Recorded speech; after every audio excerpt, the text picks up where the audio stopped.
bu cümlələr ya zehnindən keçib, ya səsli şəkildə səsləndirmisən, ya da başqalarından eşitmisən. Əgər bunu eləsən pis hadisə olacaq. Mənə görə oldu. Paylaşdım deyə oldu. Pis bir şey təsəvvür etsəm mütləq baş verəcək. Yox, pis heç nə düşünməyib. Bunu elə belə düşündüyüm üçün belə də oldu. Fikir ver nə qədər tanış cümlələrdir əslində və mənim bir çox zaman sosial şəbəkələrdə gördüyüm kainata mesaj adı altında aman negativ hisslər keçirməyim. Çünki negativ hadisələr başıma gələcək. Aman bu sözü dedim amma deməyim. Çünki deyirəmsə yenə negativ bir şey olacaq şəklində. Cümlələr, məncə tanışdır bunlar sənə. Bəlkə bu cümlələrdir, bəlkə başqa cümlələrdir. Bax, bugün bundan danışacağıq. Bunun adına psixologiyada sehirli düşüncə deyilir. Nədir bu sehirli düşüncə? Bunu məncə anlamaq üçün gəl ilk olaraq baxaq görək bu sehirli düşüncə bizdə insan psixologiyasında nə vaxt başlayır, nəyə görə olur, sonradan itirmi, itmirsə niyə itmir, indiki həyatımızda varsa bu bizim haqqımızda nəyi ortaya qoyur, biz nəyə baxmalıyıq. Gəl bu yerlərə bərabər baxaq, bərabər anlayaq ki, o tələlərə də düşməyək, özümüzlə də əlaqəmiz güclü olsun. Bax, sehirli düşüncə dediyimiz o məsələ bizim təxminən 2-3 yaşlarımızda başlayır. Fikir ver, 2-3 yaşındakı uşaqlar çox simvolik oyunlar oynamağa başlayırlar. Məsələn, bir taxta götürürlər və taxta onun üçün o oyunda bir at olur. Ya da bir qaşıq götürürlər və qaşıq həmin oyunda onlar üçün hər hansı başqa bir şey ifadə edir. Nə bilim, məsələn, bir maşını ifadə edir.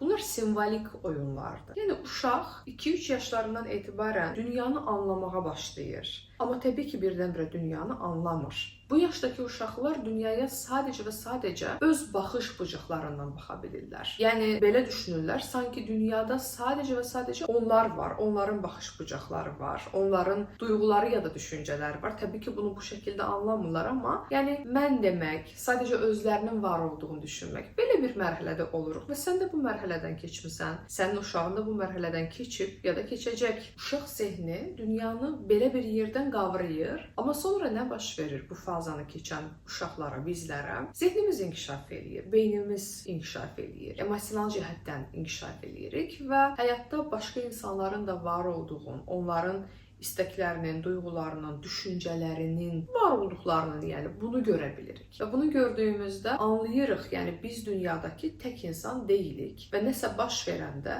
bu çox da yəni bizlə əlaqəli olmaya da bilir. Məsələn, 7-11 yaş arasında bu sehirli düşüncənin çox daha azaldığını müşahidə edə bilirik. Çünki uşaq zehni daha çox inkişaf eləyir, ətrafdan görüb götürüb və anlayır ki, anam və atam boşanıbsa, yəni bu mənlə bağlı bir şey deyil. Onlar dalaşırlar, onların arasında konflikt var.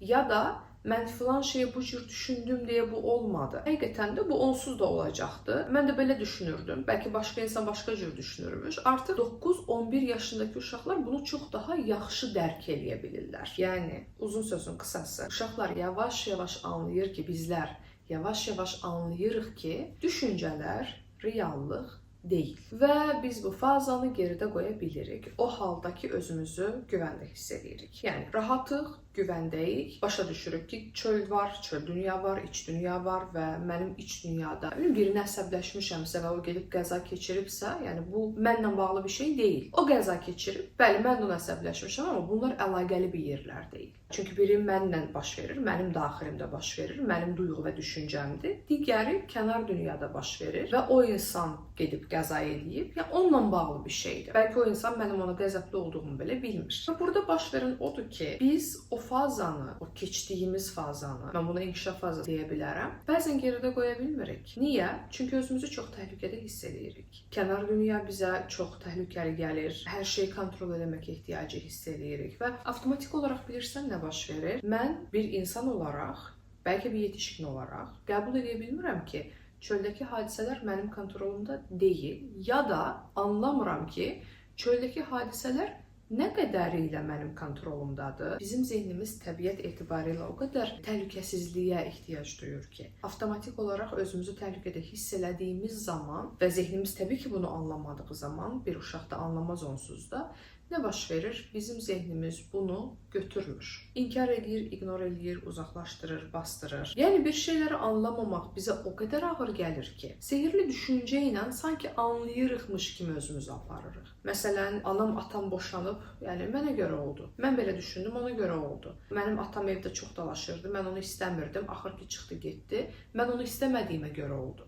Yəni uşaq bu senaridə atasının evdən çıxıb getməyinə bir anlam verə bilmədiyinə görə ki, insan zehni buna çox anlam vermək istəyir, uşaq belə olsa, bunu anlamadığına görə orada bir boşluq var və zehin ora öz mənasını yükləyir.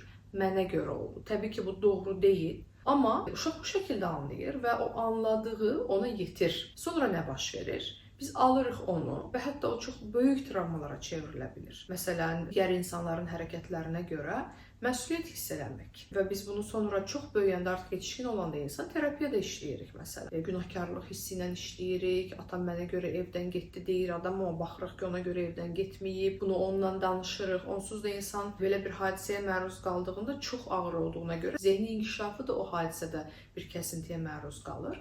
Nəticədə nə baş verir? Biz uşaq zehnimizdə qalırıq. Bəli, bioloji olaraq böyümüşük, amma psixoloji olaraq o yerdə qalırıq, o düşüncədə qalırıq. Dediyim kimi, sonra terapiyada bunu işləyirik, anlayırıq, həmin adam onsuz da bunu anlayır və proses davam eləmiş olur, inkişaf gedir. Amma bu kifayət qədər ağır hadisədir. Orada ağır deyə biləcəyimiz başqa önəmli bir nüans daha var. Biz uşaq vaxtı çox ağır hadisələr yaşamışıqsa, təbii ki, ona müdaxilə edə bilmirik, uşağıq çünki haqlı olaraq. Nəticə olaraq nə baş verir? Özümüzü aldadırıq. Neynirik? Mən buna səbəb olmuşam deyirik. Çünki niyə? Səbəb olmuşamsa dəyişdirə bilərəm. Atam mənə görə evdən gedibsə, məndədir. Mən istəsəm qayıdar. Atası qayıtmayanda da mən istəmədim deyə qayıtmadı. Yəni özümüzü uşaq olaraq o qədər kənarda, gücsüz, çarəsiz, zəif hiss edirik ki, bu sehirli düşüncə ilə sanki bizim əlimizdədir və idarə edə bilərik əslində deyib əsl duyğularımızın, əslində olanların, yəni gerçəkliyimizin və həqiqətin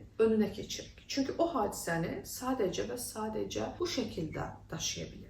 Fikir ver, sehirli düşüncə necə həyatımızın bir parçası olub, uşaqlığımızın, emosional inkişafımızın necə bir fazası olub, hansı ki çox sağlam faza hesab edirik. Və normalda bir uşaq özün güvəndə hiss elədiyində o dünyanı qavraya bilir, anlayır. Nəticə olaraq nə baş verir? Bu fazadan keçir, anlayır ki, çöl dünya başqadır, iç dünya başqadır. Bəli, mənim əlimdə olan yerləri var, nüanslar var və mənim əlimdə olmayan, təsir edə bilmədiyim ümumiyyətlə nüanslar var və bu şəkildə daha sağlam bir düşüncəyə keçirik. Amma əgər biz təhlükə içərisində böyümüşüksə, ağır hadisələr yaşamışıqsa, xüsusən uşaq vaxtı, hələ bu ağır hadisələr davamlı şəkildə baş veribsə, sehirli düşüncə bizdə qalır. Və nəyə keçir? Bilirsən? Qoruma mexanizminə. Psixikamız özünü bu şəkildə qoruyur. Mənim əlimdədir. Bax, mən təsir edə bilirəm deyərək qoruyur. Yəni, öz gerçəkliyimiz o qədər ağır gəlib ki bizə və yaxud da o qədər ağır gəlir ki, hazırda olan gerçəkliyin məsələn, o gerçəkliyi dəyişdirərək öz qarşına qoyursan. Bu kifayət qədər ciddi vəziyyətdir. Çünki biz insanıq və biz bilirik ki, reallıqda nə baş verir. Amma bu düşüncə tərzi reallığı bir növ silmiş olur. Nəticədə sən gerçəkliyi görmək əvəzinə sadəcə öz gerçəkliyini, tam da uşaqlıqda olan kimi bunu görməyə başlayırsan. Bu bizim qeyri-sağlam hesab elədiyimiz qoruma mexanizmlarından biridir. Qoruma mexanizmları dəyişə bilirmi? Sonradan sağlam qoruma mexanizmlarını istifadə edə bilirikmi, öyrənə bilirikmi? Əlbəttə.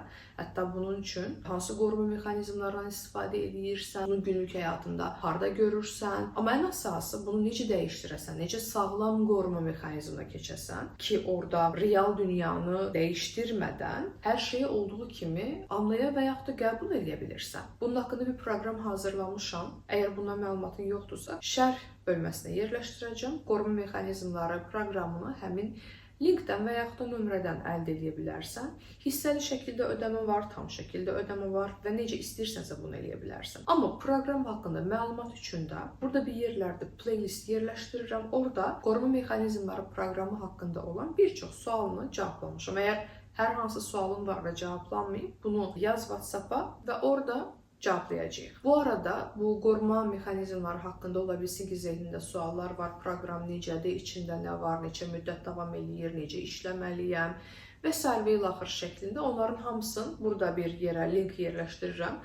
Playlist hazırlamışam. Playlistdən keçid eləyərək izləyə bilərsən. Bir şey daha əlavə eləmək istəyirəm. Sehirli düşüncə ilə OCD bir-birinə bənzəyir. Yəni obsessiv-kompulsiv düşüncə və obsessiv-kompulsiv düşüncənin içərisinə bəzən sehirli düşüncə daxil ola bilir. Amma səndə sehirli düşüncə yetişkin olaraq, yetişkin həyatında var deyə, yəni səndə OCD var mənasına gəlmir bu. Bunu da buradan bilmiş ol. Onlar ikisi fərqli yerlərdir. Bəli. Sehirli düşüncə OCD-yə bəzən daxil ola bilir, amma sehirli düşüncə səndə var deyə də, yenə deyirəm, OCD var səndə, bu mənaya gəlmir. Ora baxmaq lazımdır, oranı bilmək lazımdır. Bu videonu çəkmək səbəbi sehirli düşüncələrin həyatımızda işarələr, kainatda mesajlar və s. şəklində bizə satılmağıdır. Yəni satılmaq sadəcə pulla satılan proqramlarda ya da digər nüanslardan bəhs eləmirəm əslində.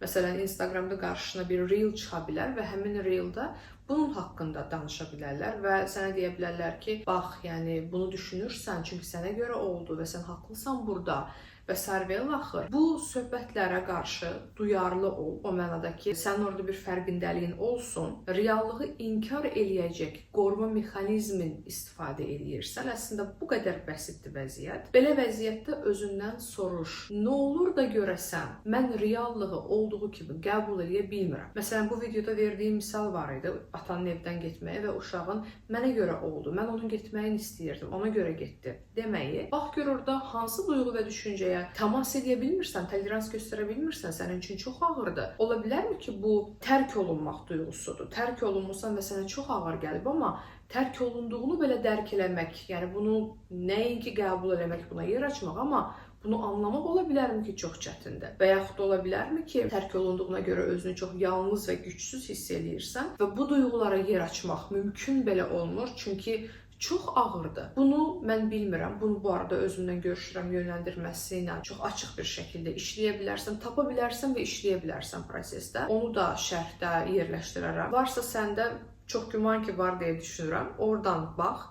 Yoxdursa əldə elə, linkin yerləşdirəcəm. Günün sonunda bu sehirli düşüncə ona görə baş verir ki, biz hər hansı bizə çox ağır gələn duyğu və düşüncələrimizə öz gerçəkliyimizə təmas edə bilmirik və öz gerçəkliyimizə təmas eləmək çox ağırdır deyə bizə sehirli düşüncə adı altında satılan hər şeyi almağa çalışırıq. Çünki buna inanmağı o qədər istəyirsən ki, yəni öz gerçəkliyinə baxmaq, ondan qalmaq, yəni o qədər çətindir və o qədər istəyirsən ki, tam da sənin düşündüyün kimi sənlə danışsınlar. Bu çox başa düşüləndir və bu çox ağırdır. Özündən gözləmə ki, bu 2 günə dəyişiləcək. Yəni hər hansı bir düşüncə ya da duyğu onsuz da bu qədər ağırdır deyə bu qədər çox ümid eləyirsən və bu qədər çox qaçırsan və gizlənirsən. Dəyişilə bilərmi? Dəyişilə bilər. Üzərində işləyə bilərsənmi? %100. Sənə hansı yol rahatdırsa bunu istifadə elə. İndividual terapiyaya gedə bilərsən. Qoruma mexanizmləri proqramını hazırlamışam, birbaşa ona kömək eləyir. Və yaxud da özünü biraz müşahidə edə bilərsən. Bax, görsən də sehirli düşüncə varsa, hansı şəkildədir, nədir, nə deyir, nədən qaçırsan. Bəlkə bir özünlə tanış olarsan, sonra artıq bununla nə edəcəyi bəlli olar. Belə, günlük bu qədər. Özünə yaxşı bax. Gələn videoda görüşərik. Hələlik.